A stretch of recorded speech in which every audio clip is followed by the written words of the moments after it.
7 सितंबर रविवार की पूर्णमासी को वर्ष 2025 का पहला और आखिरी ग्रहण है। ये होगा खग्रास चंद्र ग्रहण और टोटल ल्यूनर इक्लिप्स। इस ग्रहण का समय भारत तथा विदेश में मुख्य जगहों पर क्या होगा, सूतक का समय क्या होगा, ग्रहण शुरू होने से पहले, ग्रहण के वक्त और ग्रहण के बाद आपको क्या करना है, कौन से काम आपको इस समय नहीं करने हैं और वे कौन से काम होंगे जो करने से आप ग्रहण जैसे कठिन काल में भी थोड़ा नहीं अनगिनत फायदा उठा लेंगे। आइए अभी इस वीडियो में हम समझ लेते हैं।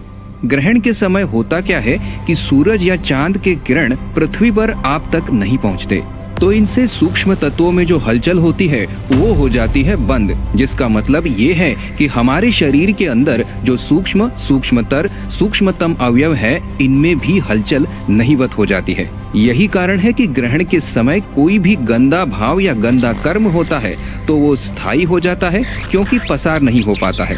इसलिए इस समय बड़ी सावधानी बरतें। पर अगर आप इस ग्रहण के समय में या फिर इससे थोड़ा पहले से ही अच्छे विचारों, अच्छे कर्मों में लगते हैं तो अच्छाई गहरी स्थिर हो जाएगी, तो व्यक्ति के स्वभाव में, मति गति में सुख शांति आएगी, आयु, आरोग्य व पुष्टि मिलेगी।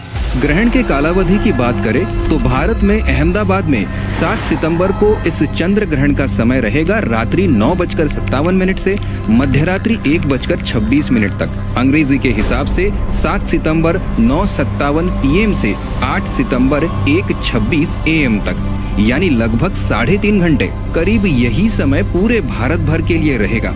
विदेशों के मुख्य जगहों के समय डिस्क्रिप्शन में दिए गए हैं। चंद्र ग्रहण का सूतक शुरू होगा 3 प्रहर यानी 9 घंटे पहले, दोपहर 12:57 से। सूतक काल से पहले ही आपको भोजन कर लेना है। सूतक शुरू होने के बाद और ग्रहण के अंत तक आपको कुछ भी खाना नहीं है, ध्यान रहे। इससे आयु, आरोग्य, बुद्धि की विलक्षणता बनी रहेगी। वैसे बच्चे, बूढ़े, बीमार और गर्भवती महिलाएं ग्रहण शुरू होने के 4.5 घंटे पहले तक खा पी लेंगे तो भी चल जाएगा, अर्थात इस बार 5:27 तक।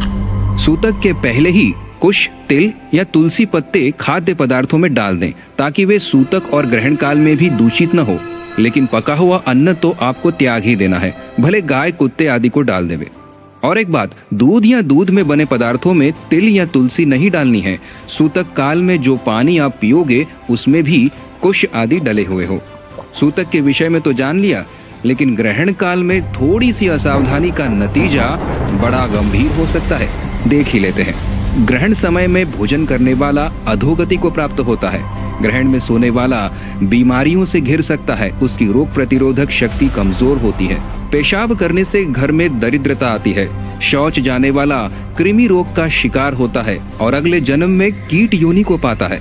ग्रहण में संभोग करने वाले अगले जन्म में सूअर योनि प्राप्त करते हैं। तेल मालिश या उपटन लगाने से कुष्ठ रोग का खतरा बढ़ता है। ठगी करने वाला सर्प योनि में जाता है। चोरी करने वाला दरिद्र हो जाता है। किसी जीव या प्राणी की हत्या करने वाला नारकीय योनियों में जाता है।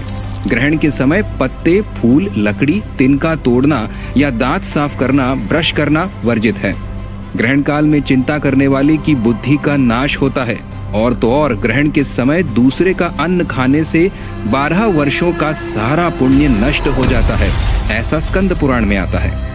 ग्रहण काल में जमीन को खोदना नहीं है। ग्रहण के समय में कोई भी शुभ या नया कार्य शुरू नहीं करना चाहिए। और ग्रहण पूरा होने के बाद जिस भी कपड़ों का स्पर्श आपने किया है उन्हें धो दें और खुद भी सचैल यानी पहने हुए कपड़ों सहित स्नान करें। अब चंद्र ग्रहण के समय का विशेष फायदा हम कैसे उठाएं, देख लेते हैं। मंत्र दीक्षा में मिले मंत्र का ग्रहण के समय जप करने से उसकी सिद्धि हो जाती है, पर न करने से मंत्र मलिनता को प्राप्त होगा, तो जरूर जप करना चाहिए। चंद्र ग्रहण के समय किया हुआ जप 1,00,000 गुना फलदायी होगा और गंगा जल अगर पास में है तो यही फायदा 1 करोड़ गुना होगा। तो ग्रहण कैसा दिख रहा है उसे टेरेस आदि पर देखने में समय न गवाएं, अपना जप करें और असली कमाई करें। मंत्र दीक्षा न भी मिली हो तो भी इष्ट मंत्र का जप कर सकते हैं, पर दीक्षित साधक आशीर्वाद मंत्र का जप करना न भूलें। जिनका स्वास्थ्य ठीक नहीं है या भविष्य में जो अच्छा स्वास्थ्य चाहते हैं, वे इस समय ओम हंसम हंसः इस मंत्र का या फिर अच्युताय गोविंदाय अनंताय नाम भेषजात नश्यन्ति सर्व रोगाणि सत्यम सत्यम वदाम्यहम् इस मंत्र का श्रद्धा से जप करें। ब्रह्मचर्य में सफलता चाहने वाले ओम अर्यमायै नमः का जप कर सकते हैं। ग्रहण के समय गायों को घास, पक्षियों को अन्न, जरूरतमंदों को वस्त्र और उनकी आवश्यक वस्तु दान करने से अनेक गुना पुण्य प्राप्त होता है। और विलक्षण बुद्धि अगर कोई पाना चाहता है तो उसके लिए एक खास प्रयोग है। उसे ग्रहण के समय में उपवास पूर्वक ब्राह्मी घृत का स्पर्श करके ओम नमो नारायणाय मंत्र का 8000 बार जप करना है। ग्रहण समाप्ति के बाद सचैल स्नान करके उस घृत को पी ले। ऐसा करने से वो धारणा शक्ति, कवित्व शक्ति तथा वाक सिद्धि प्राप्त कर लेता है। शुरू से आखिर तक अगर आप इस वीडियो को देख रहे हैं तो आप अच्छी तरह से समझ गए होंगे कि इस ग्रहण के नुकसानों से कैसे बचना है और अधिक से अधिक फायदा कैसे उठाना है। तो ये वीडियो कैसा लगा कमेंट करके हमें जरूर बताइए और इस वीडियो को जल्दी से जल्दी औरों तक पहुंचाने की सेवा जरूर करें। और हाँ, ध्यान रहे ये चंद्र ग्रहण वास्तव में कोई बला या अभिशाप नहीं है। सावधानी से नियमों के पालन से इसे वरदान में भी बदला जा सकता है। हरिओम।